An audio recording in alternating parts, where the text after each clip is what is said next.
أعوذ بالله من الشيطان الرجيم بسم الله الرحمن الرحيم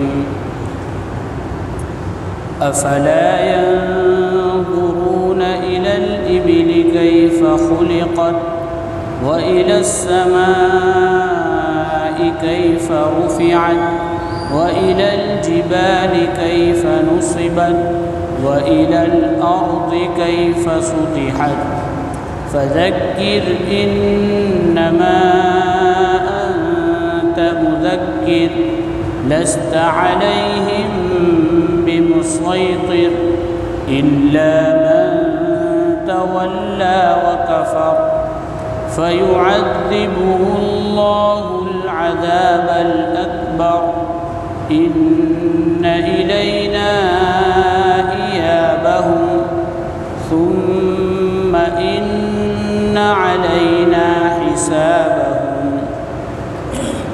شروع کرتا ہوں اللہ کے نام سے جو بڑا مہربان نہایت ہی رحم والا ہے۔ افلا ينظرون، کیا ان لوگوں نے اونٹ کو نہیں دیکھا؟ کیف خلقت، کہ وہ کیسا بنایا گیا ہے۔ وإلی السماء، اور آسمان کی طرف نہیں دیکھا؟ کیف رفعت، کیسا اونچا بنایا گیا ہے۔ وإلی الجبال، اور انہوں نے پہاڑوں کی طرف نہیں دیکھا؟ کیف نصبت، اس کو کیسا جمایا گیا ہے۔ وإلی الأرض، اور کیا انہوں نے زمین کی طرف نہیں دیکھا؟ کیف سطحت، کہ زمین کیسی ہموار کی گئی ہے، بچھائی گئی ہے۔ فذکر، اے نبی جی آپ لوگوں کو سمجھائیے، انما انت مذکر، آپ کا کام سمجھانا ہی ہے۔ لست علیہم بمسیطر، آپ کو ان لوگوں پر مسلط کر کے نہیں بھیجا ہے، داروغہ بنا کے نہیں بھیجا ہے۔ الا من تولی وکفر، مگر وہ آدمی جو منہ پھیرتا ہے اور کفر کرتا ہے۔ فیعذبہ اللہ العذاب الاکبر، اللہ اس کو بہت بڑا عذاب دے گا۔ ان الینا ایابہم، بے شک ان سب کو ہمارے ہی پاس آنا ہے۔ ثم ان علینا حسابہم، پھر ہمارے ہی ذمے ان کا حساب لینا ہے۔ یہ سورہ غاشیہ ہے۔ ان آیتوں پر یہ سورت بھی پوری ہو رہی ہے اور 30واں پارہ بھی ادا ہو رہا ہے۔ گزشتہ ہم نے سنا تھا کہ اللہ تعالیٰ نے جنت والوں کے حالات بھی ذکر کیے اور دوزخ والوں کے حالات بھی ذکر کیے کہ جنت والوں کو کیا کیا نعمتیں ملیں گی اور دوزخ والوں کے ساتھ کیا کیا سزائیں ہوگی۔ اب اس کے بعد اللہ یہاں سے 4 دلیلیں ذکر کر رہے ہیں، یعنی جس کو جنت میں جانا ہے اس کے لیے جنت کے حالات ہیں، جس کو دوزخ میں جانا ہے دوزخ کے حالات ہیں۔ لیکن اللہ نے آسان سی 4 دلیلیں ذکر کی کہ اگر آدمی اس میں تھوڑا بہت سوچے، غور و فکر کرے تو ایک عام سے عام آدمی کو بھی سمجھ میں آ جائے گا کہ مرنے کے بعد بھی زندگی ہے۔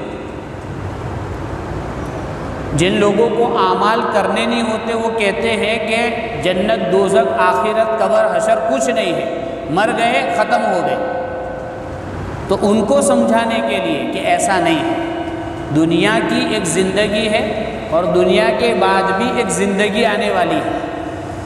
چنانچہ یہاں فرمایا 4 چیزیں، مفسر ابن کثیر رحمۃ اللہ علیہ فرماتے ہیں کہ اللہ تعالیٰ نے 4 ایسی چیزیں بتائی جس کو عرب لوگوں کا روز واسطہ پڑتا تھا، اس لیے کہ عرب لوگوں کا جو کلچر تھا وہ جنگل کا کلچر تھا، جنگلوں میں رہنا، پہاڑوں میں رہنا۔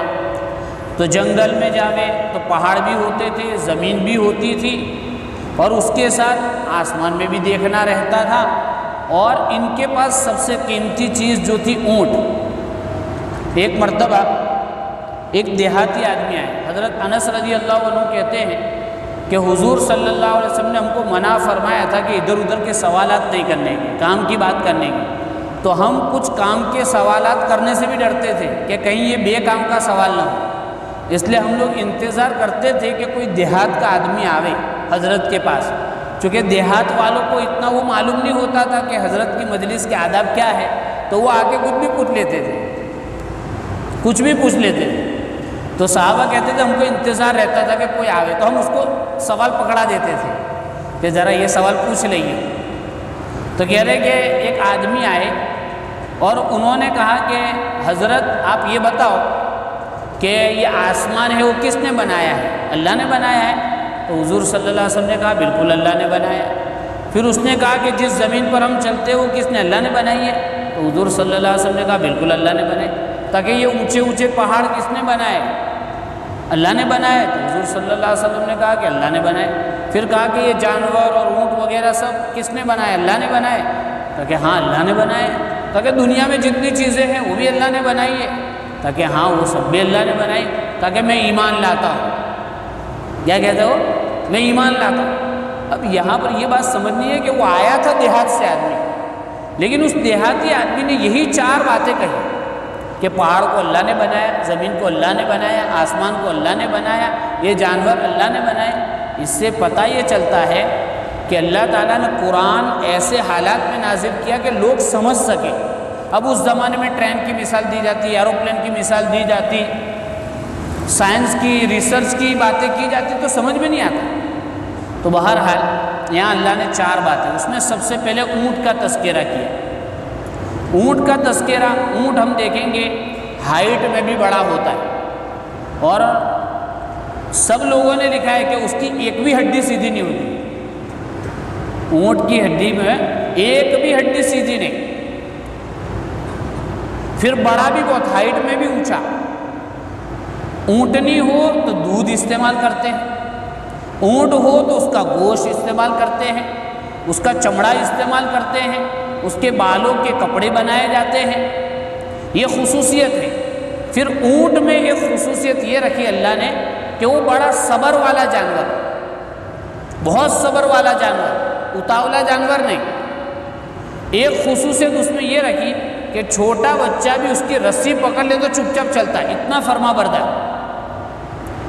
اور رن پردیش، چونکہ عرب جو تھا ریتیلی جگہ تھی، اب بھی راجستھان میں آپ کو ملیں گے اونٹ، تو ریتیلی جگہوں میں دور دور تک کتابوں میں لکھا ہے کہ وہ اپنے اسٹاک جو ہوتا ہے اس میں 10 دن کا پانی لے لیتا ہے، ایک مرتبہ پیا 10 دن تک۔ اس لیے رن پردیش میں اس کے علاوہ کوئی اور سواری نہیں چل سکتی، اس لیے کہ بیچ میں نہ پالا ملتا ہے، نہ درخت ملتے ہیں، نہ پانی ملتا ہے۔ تو کہتے ہیں 800 900 کلومیٹر کا رن اس کو اونٹ طے کر دیتا ہے، اتنا لمبا سفر۔ اور کھانے میں کیسا؟ تاکہ کانٹے والوں جھاڑ سے بھی کھا لے گا، اور بوجھ اس پر جتنا لادا جاوے وہ سب قبول کر لیتا ہے۔ اتنی ساری خصوصیت اونٹ میں اللہ نے رکھی ہے۔ تو اللہ اونٹ استعمال کرنے والوں کو کہہ رہا ہے کہ کیا تم نے اونٹ میں غور نہیں کیا کہ ہم نے اس کو کیسا بنایا ہے؟ یعنی اسی میں غور کر لیتے کہ اس کی ایک ہڈی ٹیڑھی، ایسی ویسی ایسی، اور کئی چیزیں ہیں۔ اگر اس کو سمجھ لیتے تو تمہارے لیے یہ سمجھنا آسان ہو جاتا کہ مرنے کے بعد مجھے اور آپ کو اللہ کے لیے زندہ کرنا کوئی مشکل کام نہیں ہے۔ اس کے بعد دوسری مثال آسمان کی دی کہ یہ آسمان کتنا اونچا بنایا، ایک بھی ستون نہیں، ایک بھی سہارا نہیں، اور اب تک اس کی کوئی مرمت کرنے کی نوبت نہیں آئی، اس کی چھت میں کوئی سوراخ نہیں پیدا ہوا۔ یہاں سے فرشتے جا رہے آ رہے، یہاں سے اعمال جا رہے، وہاں سے فیصلے آ رہے، لیکن کبھی ایسا نہیں سنا کہ بادل گر گیا۔ کہتے ہیں اسکول ٹوٹ پڑی، مدرسہ گر پڑا، روم ٹوٹ پڑا، گھر ٹوٹ گیا، ایسا سنتے ہیں اور کئی لوگ مر جاتے، لیکن آسمان میں آج تک اس میں مرمت کا کام نہیں ہوا، اس میں کلرنگ کا کام کرنے کی ضرورت پیش نہیں آئی، اس کو ڈیزائن کرنے کی ضرورت پیش نہیں آئی۔ اور اتنا اونچا، اور اس پر کتنے بڑے بڑے ستارے، سورج کتنا بڑا، چاند کتنا بڑا، گیلیکسیز جو ہے کتنی بڑی بڑی ہے، وہاں کی ایک پوری دنیا ہے آکاش کی، فلکیات کی، یہ اللہ نے تاکہ تم جنگلوں میں رہتے ہو، آسمان میں بار بار نظر پڑتی ہے، اس میں غور کرو کہ کتنا بڑا دیا۔ اس لیے اللہ نے قرآن میں ایک جگہ فرمایا لَخَلْقُ السَّمَاوَاتِ أَكْبَرُ مِنْ خَلْقِ النَّاسِ، کہ آسمان کا بنانا بڑا ہے یا تم کو بنانا؟ اتنا بڑا آسمان اللہ نے چٹکیوں میں بنا دیا، اور تمہاری کیا حیثیت ہے کہ تم کو مرنے کے بعد زندہ نہ کر سکے ہم؟ تو یہ مرنے کے بعد زندہ ہونا اللہ کے لیے، زندہ کرنا کوئی مشکل نہیں۔ تیسری نشانی بتائی پہاڑ کی، کہ پہاڑ اتنا بڑا زلزلہ آئے لیکن پہاڑ ٹس سے مس نہیں ہوتا ہے۔ اور پہاڑوں میں اللہ نے کیا کیا رکھا؟ پتھر رکھے، سبزے رکھے، اور بادام، اخروٹ، اور نہ جانے کیا کیا چیزیں رکھی ہیں، قیمتی سے قیمتی چیزیں۔ اور سب سے بڑا فائدہ یہ کہ اللہ نے زمین کو ہلنے سے روک رکھا ہے سبب کے درجے میں، اللہ کو اس کی بھی ضرورت نہیں ہے۔ تو کہا پہاڑ سے بھی تم فائدہ، تو اتنا بڑا پہاڑ اللہ نے بنا دیا تو تم کو بنانا کوئی مشکل۔ اس کے بعد زمین، کہ زمین کیسی بنائی؟ پہلی بات تو کہی کہ اس کو بچھا دیا۔ اب زمین گول ہو یا چولی ہو یا جیسی بھی ہو، رہنے کے اعتبار سے اس کو بچھایا ہے۔ ہر آدمی کھیتی کر سکتا ہے، ورنہ پہاڑ کی طرح یوں بنایا ہوتا تو نہ کھیتی ہو سکتی نہ گھر بنا سکتے۔ تو اس میں ساری سسٹم رکھی، زمین ناخن سے بھی کھرد سکتے ہیں، اور اس پر بڑی بڑی بلڈنگیں بھی بناتے ہیں۔ عام حالات میں بلڈنگ اندر نہیں جاتی زلزلے کے بغیر، اور آدمی گھنٹوں کا کئی وزنی گاڑیوں کے اندر بیٹھ کر سفر آرام سے کر لیتا ہے۔ کبھی ایسا نہیں ہوا کہ زمین دھس گئی، یعنی زمین نے اتنی سخت بنائی کہ کھیتی نہ ہو سکی، نہ اتنی نرم بنائی کہ آدمی چلتے چلتے اندر گھس جاوے، گھر بناوے تو وہ ٹوٹ جاوے۔ اور زمین کے اندر ہماری ساری ضرورتیں، کھانے کی ضرورت ہماری زمین سے پوری ہو رہی ہے، پینے کی ضرورت ہماری زمین سے پوری ہو رہی ہے، پہننے کی، کپڑے لتے کی، کپاس کہاں سے آتا ہے بھائی؟ زمین سے، اسی سے کپڑا بنتا ہے، تاکہ ساری ضرورتیں ہماری زمین سے۔ اس زمین کو بھی اللہ نے بچھایا، اتنی بڑی زمین پانی پر رکھی ہے۔ یہ ندی ہوتی ہے، اس کے اوپر برج بنانا ہوتا ہے، تو اب دیکھو کتنا ٹائم لے لیتے ہیں لوگ، اور اس کے بعد بھی ادگھاٹن کے تیسرے مہینے میں ٹوٹ جاتا ہے کہ نہیں؟ بس وہ پی ایم سی ایم کی گاڑی گزر جانی چاہیے، اس کے بعد گرے تو کوئی مسئلہ نہیں ہے۔ لیکن اللہ تعالیٰ نے پوری زمین پانی پر رکھی، یہ کتنی بڑی قدرت ہے اللہ کی۔ تو اللہ تعالیٰ ہم سب کو دعوت دے رہا ہے کہ ان چیزوں میں غور و فکر کیا جائے۔ اب جب یہ کام ہو گیا تو اللہ کے نبی صلی اللہ علیہ وسلم کو کہا کہ نبی جی آپ سمجھاتے رہے۔ داعی کا بھی کام کیا ہے؟ سمجھانا، مسلط ہونا نہیں ہے۔ مسلط ہونا نبی کے اوپر بھی ذمہ نہیں تھا، کام ہے سمجھانا۔ انما انت مذکر لست علیہم بمسیطر، آپ مسلط نہیں ہیں۔ لیکن یہاں ایک بات یاد رہے کہ سمجھانے کا کیا مطلب۔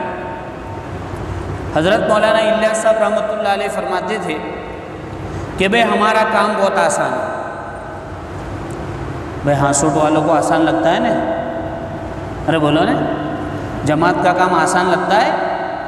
بولو، میں ابھی کہوں کل سے 3 دن جانا ہے پورے مجمع کو، تو سب نام لکھا دیں گے جی؟ چلے میں کہے، 4 مہینے میں کہے، دیکھو کہہ رہے آپ کے ساتھ ایسا کہہ رہے مولوی صدیق صاحب، اس سے پتہ چلا کہ کچھ نہ کچھ تو دال میں کالا ہے۔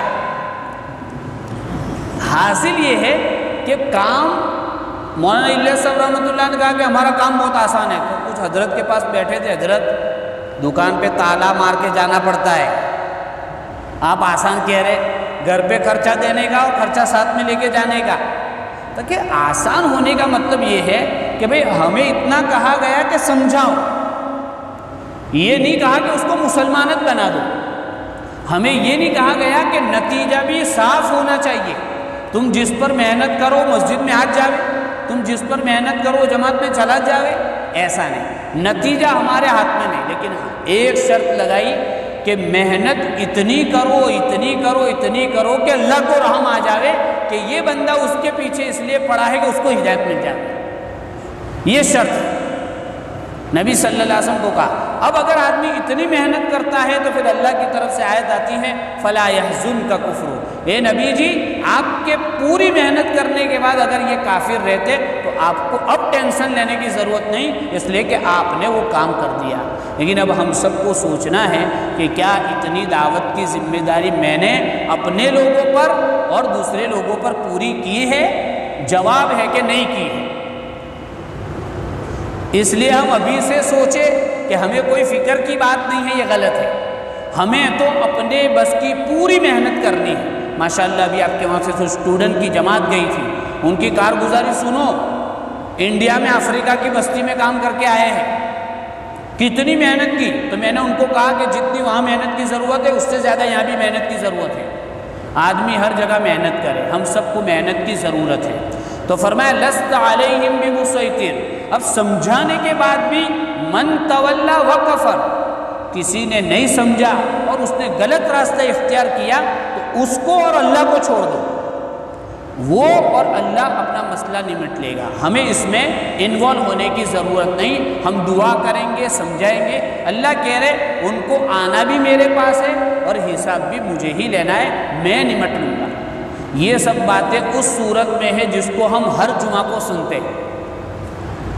ہر جمعہ میں سبح اسم ربک الاعلی پہلی رکعت میں اور یہ دوسری صورت دوسری رکعت میں پڑھی جاتی ہے غاشیہ، لیکن مجھے اور آپ کو اکثر پتہ ہی نہیں ہوتا ہے کہ کیا پڑھا جاتا ہے۔ تو یہ ہمارے سامنے یہ باتیں آئی تو ہمیں نماز میں اس دھیان سے پڑھنا چاہیے کہ بھئی جمعہ کی نماز، اور آپ کو گزشتہ بتایا تھا کہ حضور صلی اللہ علیہ وسلم عید کے دن، اگر عید کے دن جمعہ بھی ہوتا تھا تو عید میں بھی یہ صورتیں پڑھتے تھے، جمعہ میں بھی یہ صورتیں پڑھتے تھے۔ اور آپ کو معلوم ہے عید اور جمعہ میں وہ لوگ بھی آ جاتے ہیں جو مہاراشٹر میں کہتے ہیں، کیا کہتے ہیں، 8 کی، کھاٹ کی اور 360 کی، 8 یعنی جمعہ کی، کھاٹ یعنی میت کی، 360 یعنی عید کی۔ تو اس میں سارے لوگ آ جاتے ہیں، تو ان کے سامنے یہ صورتیں پڑھی جاتی تھی تاکہ ان کے سامنے جنت، دوزخ، آخرت اور توحید کی باتیں آوے۔ اللہ تعالی ہم سب کو قرآن سے تعلق عطا فرماوے، جنت والے کام کرنے کی توفیق عطا فرماوے، اور دعوت کی جو ذمہ داریاں ہم پر اللہ نے رکھی ہے اس کا بھی حق ادا کرنے کی توفیق عطا فرماوے۔ وآخر دعوانا الحمدللہ، سبحان اللہ سبحان اللہ۔